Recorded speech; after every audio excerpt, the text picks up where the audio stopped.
नमस्कार, मैं रविश कुमार। बिहार की गलियों और चौक चौराहों में इन दिनों एक ही नारा गूंज रहा है और वो नारा है नरेंद्र मोदी चोर है। आवाज इतनी तेज है कि सत्ता समर्थक मीडिया भी इसे दबाने की पूरी कोशिश कर रही है। टीवी स्टूडियो की बड़ी स्क्रीन पर अब भी वही चमक दमक, वही शोर, वही बनावटी कहानियां चल रही हैं, लेकिन असलियत पर पर्दा डाला जा रहा है। बिहार की धरती पर उठती ये आवाज सिर्फ चुनावी नारा नहीं है, बल्कि एक चेतावनी है। और ये चेतावनी न सिर्फ सत्ताधारी दल बल्कि उस मीडिया की चुप्पी को भी तोड़ रही है जो जनता की आवाज दिखाने से डरती है। राहुल गांधी की यात्रा में उमड़ती भीड़ इस बेचैनी की गवाही दे रही है और ये भीड़ महज भीड़ नहीं बल्कि आक्रोश की आवाज है जिसने भाजपा की नींद उड़ा दी। राहुल गांधी और तेजस्वी यादव का आक्रामक तेवर सीधे वोट चोरी पर वार कर रहा है। राहुल गांधी बार बार कहते हैं ये देश भारत माता है और संविधान भारत माता का संविधान है। ये अंबेडकर, गांधी, नेहरू और पटेल की मेहनत से बना है। यह संविधान उस 3000 साल पुरानी आत्मा को संभाले हुए है जिसे हिंदुस्तान की आत्मा कहा जाता है। राहुल का तर्क साफ है, जब वोट चोरी होती है तो हमला केवल वोट पर नहीं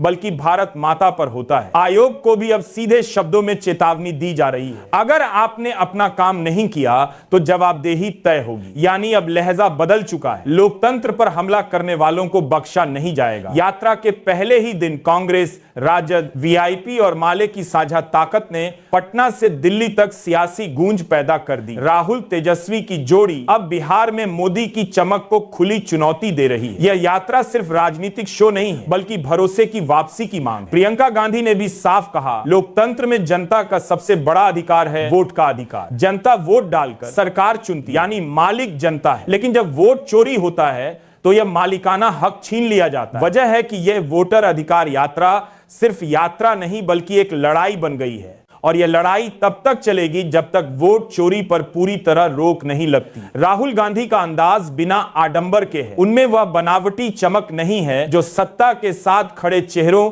यही सहजता भाजपा को परेशान कर रही है क्योंकि सत्ता के बड़े नेता भी जनता के बीच ऐसा जुड़ाव पैदा नहीं कर पा रहे। अब आम जनता तक यह बात पहुंच चुकी है। मोदी वोट चुराते हैं, मोदी युवाओं की नौकरियां चुराते हैं, मोदी किसानों का एमएसपी चुराते हैं, मोदी जनता का हक चुराते हैं, इसलिए मोदी चोर हैं। कभी ऐसा था कि मोदी पर हमला होते ही उनकी ट्रोल आर्मी पलटवार कर देती थी, लेकिन अब हालात बदल चुके हैं। यह गिरोह कमजोर हो चुका है और बिहार जैसे राज्य में मोदी शाह की मार्केटिंग मशीनरी कामयाब नहीं हो पा रही। नीतीश कुमार की सक्रिय भूमिका के बिना यहां सिर्फ प्रचार से हवा बनाना संभव नहीं। दिलचस्प यह है, प्रशांत किशोर जो खुद बिहार में जनसंपर्क अभियान चला रहे हैं, उन्होंने भी राहुल गांधी की यात्रा को लेकर भाजपा पर सवाल खड़े कर दिए। यानी राहुल की मौजूदगी ने मोदी पर मनोवैज्ञानिक दबाव बना दिया। मोदी चाहकर भी लगातार 15 दिन बिहार में ठहरकर इतने बड़े रोड शो नहीं कर सकते। जो स्टाइल कभी मोदी की बस से संवारने के लिए पहचान थी, वही अब राहुल और तेजस्वी की जोड़ी अपना चुकी है। बीजेपी का शुरुआती प्रचार अभियान अब पिछड़ चुका है। राहुल तेजस्वी की जोड़ी आगे निकल गई है। जनता साफ कह रही है, हम वोट चोरी नहीं होने देंगे। चुनाव आयोग पर भी अब सवाल खुलेआम उठ रहे हैं। लोगों को कुलमे है प्रचार संभालने के बाद कह रहे हैं, आप जो कर रहे हैं पूरा देश देख रहा है। और यह बात अब छिपी नहीं रह गई। हैरानी की बात यह है कि भाजपा बिहार में जनसंपर्क के मामले में